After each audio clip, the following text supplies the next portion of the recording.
दोस्तों आप देख रहे हैं लालटेन भोजपुरी और आप लोगों का एक बार फिर से लालटेन भोजपुरी चैनल पर स्वागत है। अभी के समय में टॉप म्यूजिक वीडियो में खेसारी लाल यादव का टोटल 12 गाना है। जी हाँ दोस्तों, 12 गाना। और उसमें से सबसे बड़ा बात यह है कि 3 गाना फिल्म का है।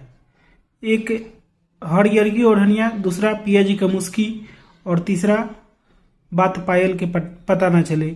ये तीनों गाने खेसारी लाल यादव के टॉप 100 में टॉप म्यूजिक वीडियो के सेक्शन में अवेलेबल है। और ये होता है एक प्रॉपर एक्टर की निशानी कि एल्बम के गाने तो चलते ही हैं, साथ में फिल्म के भी गाने कहीं से भी कम नहीं हैं।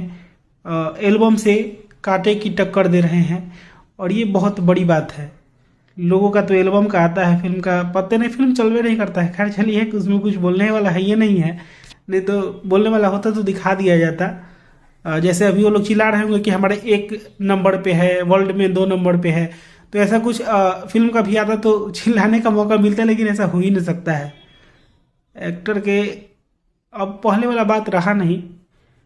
इस चीज़ को उन लोगों को भी एक्सेप्ट कर लेना चाहिए। बाकी चलिए, मैं इस वीडियो को यहीं पे ख़त्म करता हूँ। मैं मिलूंगा आप लोगों से नया वीडियो में, तब तक के लिए जय हिंद, जय भोजपुरी।